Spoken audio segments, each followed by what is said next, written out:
So welcome to Exodus 19, the nation married to Yah, with your host Richard Massey. Today we're going to be reading from Judges 2. Judges 2.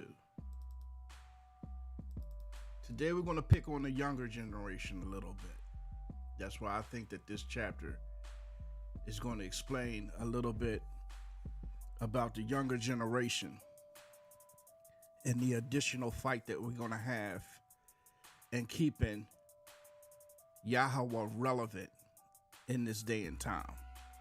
And of course, I'm not talking about all young kids, but I do believe majority, and this has nothing to do with being a bad child or somebody that's disobedient. It has nothing to do with nothing like that.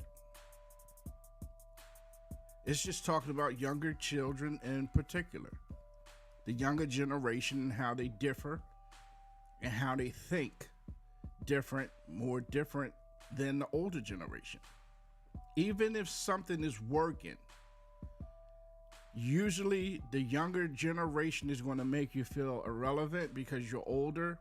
You're going to make you feel like you don't know what you're talking about. You can have a husband and wife that's well established financially, and the child can come up and tell them how wrong and how bad they were doing it, despite how successful they are. You can have parents who did poorly in life. We've experienced that as husband and wife. We've experienced that with one of our sons. His thoughts and ideology of us coming up was shocking to us when we had a conversation with him at one point about finances and bills and how well or how poor of a job we did. But those are his thoughts. Being a younger person, he felt like he was able and would have been capable of teaching us how to do it better.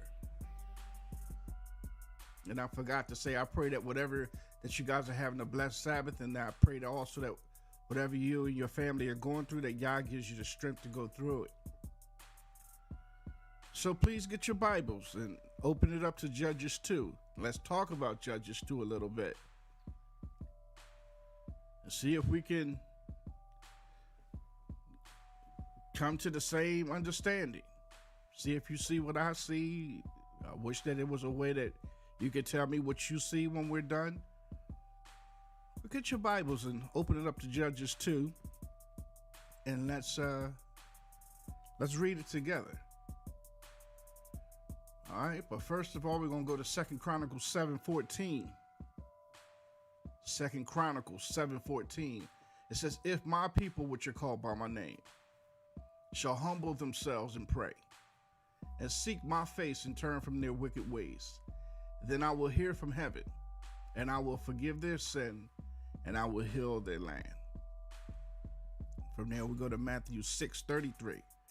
"But seek ye first the reign of Elohim and his righteousness, and all these matters shall be added unto you." So seek ye first the reign of Elohim, the kingdom, about doing and his righteousness, doing things his way, his faith, his understanding and law, and all these other matters will be added unto you.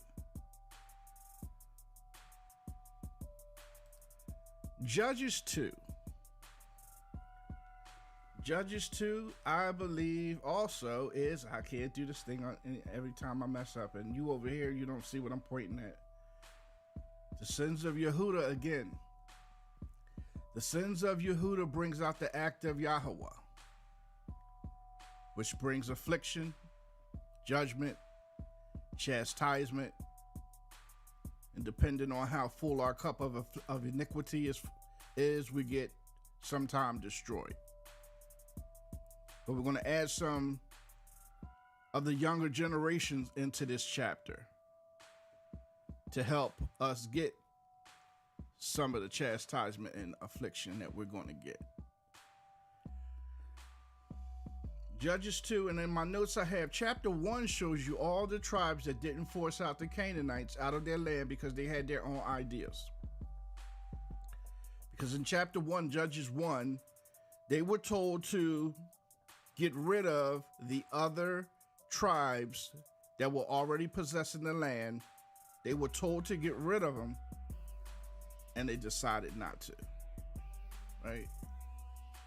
They disregarded what the angel told them to do their own things, right? Because Yahweh does not want you influenced by other outside groups. Usually, if two people meet, for the most part, somebody's going to pick up somebody else's ways, good or bad. Look at Solomon, right? Solomon had everything he wanted. All the women from different countries that came under his control of his kingdom saw the awesomeness that Yahweh did for him, right? What happened to Solomon at the end? He ended up serving each and every one of his female partners. He ended up serving and worshiping each one of their gods. Even though they can clearly see sitting at the table together that Solomon's Yahweh was way better than every other god that any other woman served, they turned Solomon's heart away from the Father. And that's really what this is all about, right? Turning the heart away from the Father, turning the heart back to the Father. I have in my notes that this chapter is going to show us how the younger generation can affect our culture and our world. This chapter will also point out how the younger generation usually wants to go in another direction in life, usually feeling like the older generation is irrelevant in this world. This is a major fight that we're in. This is going to be another way that we can lose this battle, is fighting with the younger generation when they're not wanting to understand the way things should be done sometimes. So let's go ahead and start in Judges 2. I rambled on enough. Judges 2:1, and the messenger of Yahweh came up from Gilgal to Bochim and said, I led you up from Mitzrayim and brought you to the land of which I swore to your fathers. And I said, I do not break my covenant with you. That was back in Exodus 19 on up, right? 2, and as for you, do not make a covenant with the inhabitants of this land. Break down their altars. That's the command. Break down their altars, but you have not obeyed my voice. What is this you have done? Again, you are not keeping your side of the covenant. 3, therefore I also said, I am not driving them out from before you, and they shall be adversaries to you, and their mighty ones shall be a snare to you. So this is a conditional covenant, right? If you would have moved them out, you would have got all the goodness that I told you about, right? He says, but therefore, in 3, he says, but therefore I also said, I am not driving them out from before you, and they shall be adversaries, enemies to you, and their mighty ones shall be a snare to you. They're going to prick you. They're going to become a problem to you in life. 4, and it came to be when the messenger of Yahweh spoke these words to all the children of Israel, that the people lifted up their voice and they wept or they cried. This is a repeated thing. We're in Judges, and this is repeated so far since Genesis, that this is what we do. We do this now. We have a cliche that we say that we'll cross that bridge when we get to it, and we do something that we know we're not supposed to do. Then when we have to answer for it, we cry. 5, so they called the name of that place Bochim and stored it there to Yahweh. 6, then Yahusha dismissed the people and the children of Israel, each went to his own inheritance to possess the land, because they had divided land that was assigned to them and each person went to his own inheritance to possess the land. 7. And the people served Yahweh all the days of Yahusha, and all the days of the elders who outlived Yahusha, who had seen all the great works of Yahweh, which he had done for Israel. So Yahusha, or Joshua, came to the time when he's going to pass on, right? He's going to die. And all the guys that grew up with him, the elders of Israel, they're older and they're going to die off, but they outlived Joshua. It says, and the people served Yahweh all the days of Yahusha, and all the days of the elders who outlived Yahusha. So those guys outlived Yahusha, Joshua, who had seen all the great works of Yahweh, which he had done for Israel, right? So this is the older generation. Let's just say Joshua's passed on, and now all the elders, they're slowly dying, right? 8, and Yahusha, son of Nun, the servant of Yahweh, died, and his age was 110 years old, right? 9, and they buried him within the border of his inheritance at Timnath Heres in the mountains of Ephraim, on the north side of Mount Gaash, right? 10, and all the generation were likewise gathered to their fathers, and another generation arose after them who did not know Yahweh, nor the work which he has done for Israel. Here comes a younger generation. 10,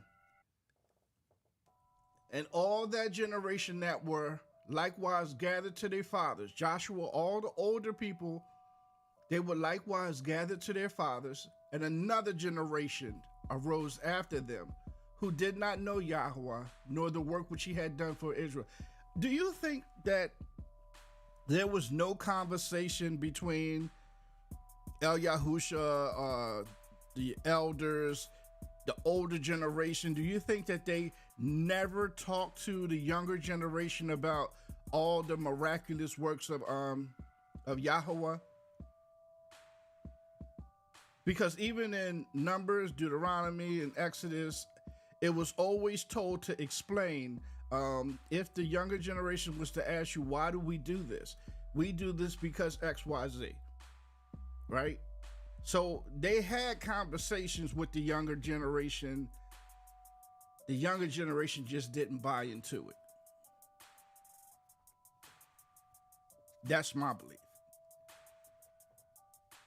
It says, and all that generation that were likewise gathered to their father, and another generation arose after them who did not know Yahweh, nor the work which he had done for Israel. None of these kids knew about the parting of the Red Sea, all the miracles that happened in Mitzrayim, and how they walked in the wilderness for 40 years. You mean nobody? And I know this is generations down the line, but nobody's talked about this. I don't think that that's what the Bible is saying. I just think that this younger generation, and this is just me, they just didn't buy into this Yahweh thing. I think they looked across the way at another nation. They saw how they worshiped, and they simply wanted to do it. They probably did not know the works which he has done because they didn't follow him, and he didn't exude it. He didn't do it because they weren't attached to him like that. So they never knew his works. 11. Then the children of Israel did evil in the eyes of Yahweh, and they served Baals. It says, then the children of Israel did evil in the eyes of Yahweh, and they served Baal. 12. And forsook Yahweh Elohim of their fathers, who had brought them out of the land of Mitzrayim, and went after other mighty ones of the people who were all around them, and they bowed down to them and provoked Yahweh. These young kids did it. They don't want to do it the way their parents did it. They don't even want to do it the way their older siblings are doing it. Right? 13. So they forsook Yahweh and served Baal and the Ashtaroths. 14, and the displeasure of Yahweh burned against Israel. Therefore he gave them into the hands of plunderers who despoiled them, and he sold them into the hands of their enemies all around. And they were unable to stand before their enemies any longer. So what are you going to do when you're serving other gods and your God is mad at you, so where he set you up to be captives for somebody else? What you going to do? 15, wherever they went out, the hand of Yahweh was against them for evil, as Yahweh has spoken, and as Yahweh has sworn to them, and they were distressed greatly. That don't seem like today. Most young kids don't want to hear about no God, Yahweh, Yahshua, Yeshua HaMashiach, Jesus Christ. They don't want to hear about it. Because their gods are not talking about these gods, no matter what you call them. Their gods are talking about doing your own thing. That's why you see our kids in the broad daylight, 50 to 100 kids running roughshod through a town, tearing stuff up. Because number one, you can't catch them. They're extremely faster than you are. They're younger than you are. They're probably not as strong as you are. But they're coming into a location like wild locusts and tearing it up. And there's nothing you can do down at New Jersey, different in Wilmington. You're just loitering in the streets and just running through the cars and running and knocking people over and throwing stuff. People's businesses are destroyed because Yah's allowing evil to come against them. Even though there's cameras everywhere, they don't care about that. And you know what, another thing? They find it extremely funny. What have these kids been through that they're so mad? I'm just asking the question. What are they so pissed about?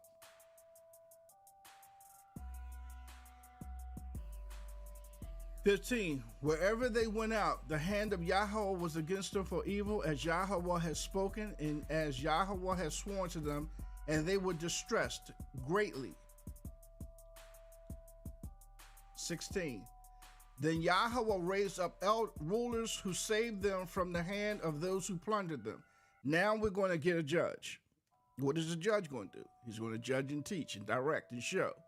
He's going to try to turn the hearts of the children back to the Father. And this is one of the reasons that this is happening, because now we're in this dispensation of you can't judge. You can't say nothing to nobody because that's going to be offensive.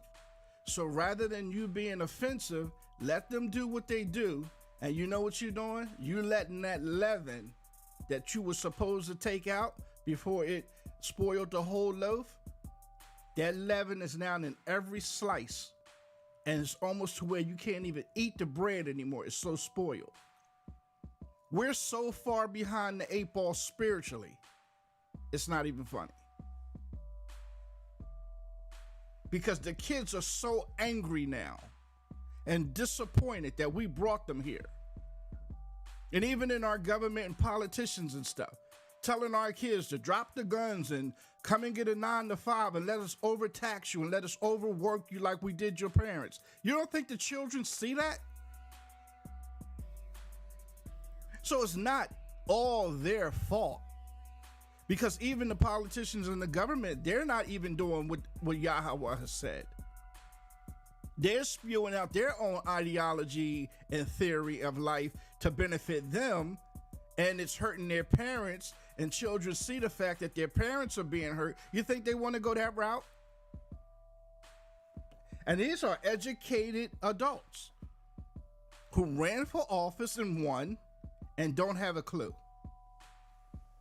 Because let me correct that. They actually do have a clue, but that clue won't benefit them and their family. So they'll not have a clue to make more money to benefit them and their family, and leave the people who put them there worse off than before they got in the office. So that when these children are seeing their mother, who is single, have two mediocre jobs, barely paying her enough to pay her bills and to have a vacation, why do you think a child would want to see that? So that's where their anger comes from. And maybe, and again, not all kids, maybe not all kids have parents who are barely making it.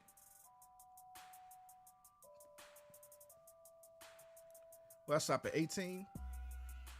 No, 16. Then Yahweh raised up rulers who saved them from the hand of those who plundered them. 17. However, they did not listen to their rulers neither, but went whoring after another mighty one or another god and bowed down to them. They soon turned aside from the way in which their fathers walked, and obeying the commands of Yahweh, they did not do so. So they don't even want to hear when Yahweh sends rulers who are knowledgeable to turn their hearts back to him. 17 said they didn't want to hear him neither. And when Yahweh raised up rulers for them, Yahweh was with the rulers and saved them from the hand of their enemies all the days of the ruler. All the days of the ruler, they did good. As soon as the ruler died, they went back to the way they were. Because now this is a younger generation coming up. So since and when Yahweh raised up rulers for them, Yahweh was with the ruler and saved them from the hand of their enemies all the days of the ruler. As long as the ruler was a good ruler, he was alive, they did good. He died, and it says, for Yahweh had compassion on their groaning because of those who oppressed them and crushed them. 19, and it came to be when the ruler was dead, or when the ruler died, that they would turn back and do more corruptly than their fathers. Is it not getting worse out here? Is it not getting worse? Is it not to where the old heads say, when they were younger, we were one way, but we don't even deal with the young boys like that. They'll kill you before they even blink. So every time a good ruler dies, which I can't remember the last time there was one, they got worse. 19 again, it said, and it came to be when the ruler was dead that they would turn back and do more corruptly than their fathers, to go after another mighty one and to serve them and bow down to them. They did not restrain from their practices and from their stubborn way. They got worse and worse. 20. And the displeasure of Yahweh burned against Israel, and he said, because this nation has transgressed my covenant that I commanded their fathers, and has not obeyed my voice. What are you going to do, Yah?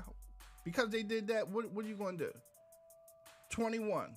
I also shall no longer drive out before them any of the nations which Yahusha left when he died. 22. In order to try Israel by them, whether they would guard my way of Yahweh, guard the way of Yahweh, to walk in them as their fathers guarded them or not. So he's going to let them, he's going to see. In order to try Israel by them, I'm going to say, whether they would guard the way of Yahweh, to walk in them as their fathers guarded them or not. You're going to guard my law when you're going through hard times? When you're going through hard times, are you going to discard my law because now you don't believe, because you're saying, well, you know, I'm doing your law, but I'm in this hard place, so obviously your law don't work.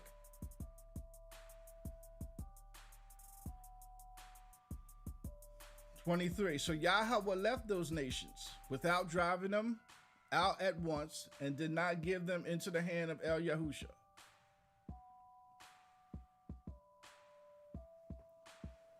So We have like the sins of Yehuda, the things that our forefathers have done. It's brought judgment on us. It's brought affliction on us. It's brought chastisement. Our cup of iniquity is getting full and overflowing. Now we're fighting with the kids now.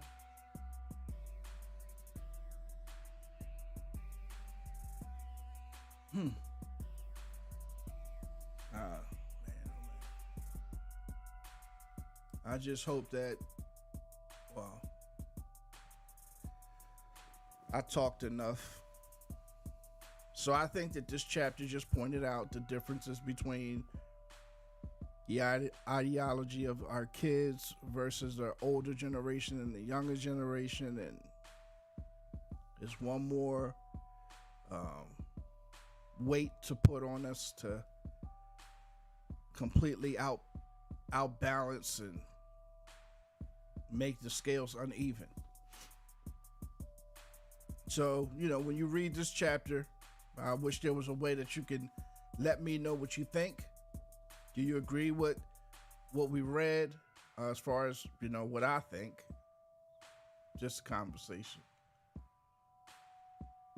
So just a reminder that this podcast is on Spotify, and how you can find me on Spotify is Richard's Podcast. I'm also on Instagram, and that's 19_Exodus. And I'm live on YouTube, and that's 19 Richard Massey.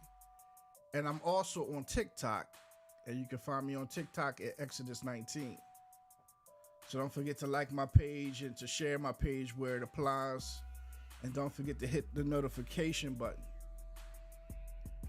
So let's give a round of applause to Elohim and Yeshua HaMashiach.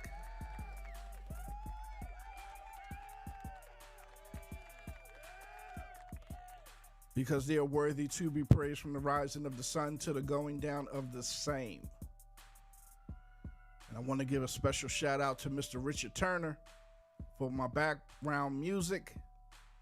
Appreciate you, bro. And to everybody else, I just want to say have an awesome Sabbath and shalom.